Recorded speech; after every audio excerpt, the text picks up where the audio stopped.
Hey everyone, welcome back to my channel. I'm Elizabeth and I'm a kindergarten teacher here in California. I just wanted to take a second. This is literally an impromptu video and talk to you just for a second about social emotional learning and the importance of it in your classroom. If you are not already a subscriber, consider hitting that subscribe button, like this video, share it out if you find what I share useful or helpful. I'm also going to link a podcast in the description below that goes into a little bit more extent about social emotional learning and classroom community building. It's a podcast that I was on as a guest with Dee Dee Wills and Adam Peterson, and I just think it just kind of goes into a lot more detail about how I try and build classroom community here in our studio. So with that said, I'm going to go ahead and jump into the video.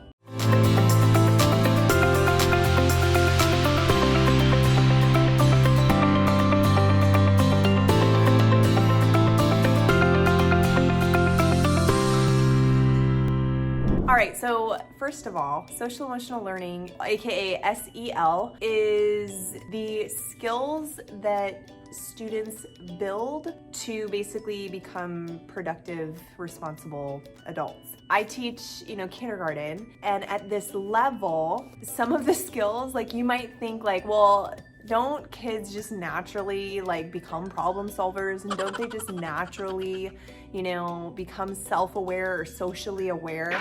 And while some of that, the answer to that is yes, sometimes that naturally can happen. For the vast majority of kids, they need some guidance and some structure and help when it comes to developing those SEL skills. And so I just want to share with you a couple of things that I do here in the studio, in the classroom. And this is my 13th year in an educational setting like this in a classroom. And I think that if I've learned anything over the last 13 years, it's that you have to Maslow, you have to meet the needs of the students before they bloom, before you can meet the other needs. And they won't retain information, they won't learn if their regular needs are not being met. And so to do that, I follow the Castle 5 framework. I will go ahead and link it down below in conjunction with an awesome social emotional learning curriculum that I'll also link down below. The SPOTS series from Diane Alber. She has an entire curriculum that she sent to me to try in my classroom. She's not paying me to say this. I really do use it. I really genuinely love it. And more importantly, the students love it. And so the SPOTS series is wonderful because it's basically these little caricature creatures she has put different emotions to. And it's basically this way for the students to identify how they feel by looking at the spot. And I've literally had students come up to me with the spot plushie and show me the sad plushie, and without using their words, I'm able to say, hey, are you feeling sad right now?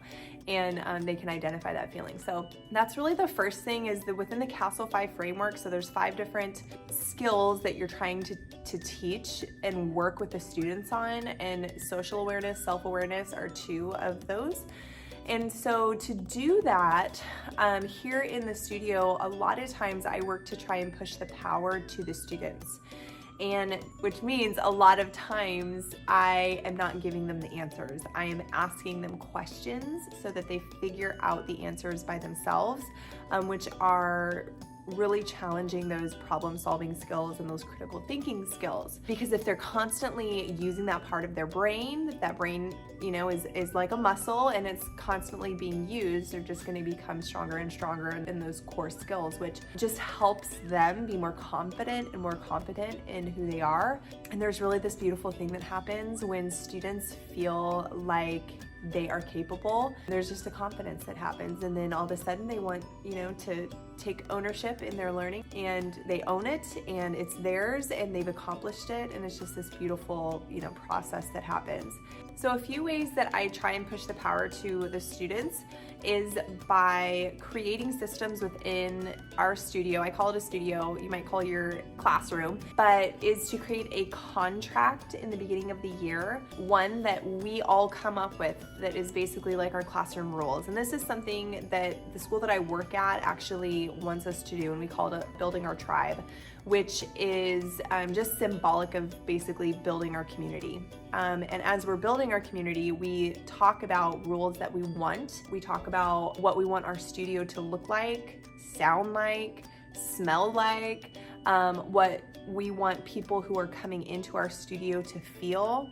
And we try to cultivate basically the sacredness within our space, just to help develop that community. And so there's a lot of buy-in from the heroes when it comes to this contract, meaning they basically get to say what's on the contract. And they use each other to figure out what they want on the contract. So I'll give you an example. They might come up with the idea of like, we need to talk nice to each other, or, no saying potty words or no saying bad words. They might be interested in sharing toys and cleaning up after ourselves. So they might, in the beginning, throw ideas out. And then it's my job as the teacher or as the guide to come in and basically say, okay, can we come up with a rule that covers all of those? Like, I will respect our studio, our space, our building, and our park.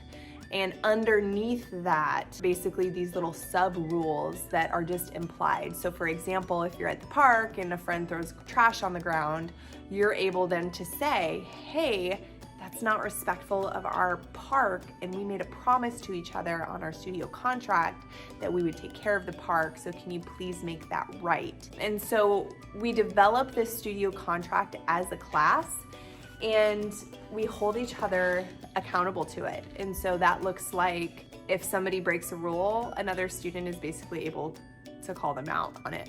And it's a beautiful thing, because what happens is it really shifts the power from it being teacher focused and teacher centric to I'm able to kind of guide from the side and push that power to the students, to the heroes. And so it becomes their community, and the ownership, it's this like mantle that goes from me, like, the one in charge. I kind of pass the mantle to all of the heroes, and then they kind of have checks and balances within the systems. It's been a journey. I will be honest, I am learning right along with them, and it's been really neat to see them develop and grow and change as we've adopted this kind of new system. I've been in the classroom for 13 years and have never done a studio contract before.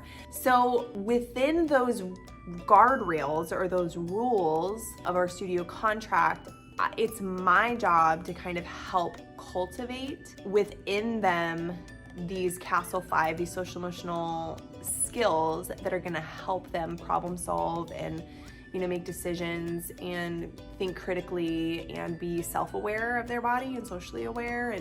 And so there's just a lot of conversations and a lot of questions that I ask constantly. So I will go ahead and link the podcast where I talk more extensively about how to roll out our studio contract and how to build your classroom community and all of that. I'll also link Diane Alber's social emotional learning curriculum down below. You guys, it's awesome. It's thebomb.com. She's done such a great job. It's super comprehensive. If you are a brand new teacher or a veteran teacher, you can literally plug and play. And then all of the plushies and the hands-on items that she carries are just like, they're so good. They're so good. So that's all I wanted to share with you today. Hopefully you found a couple things in this video that were helpful for you and your classroom. If so, comment down below which one was your favorite. Have you heard of a studio contract before? Maybe that's brand new to you. Other than that, I will continue just kind of rolling out some bite-sized videos like this. I hope you guys are having a good year. Happy New Year. And I will see you in the next video. Bye.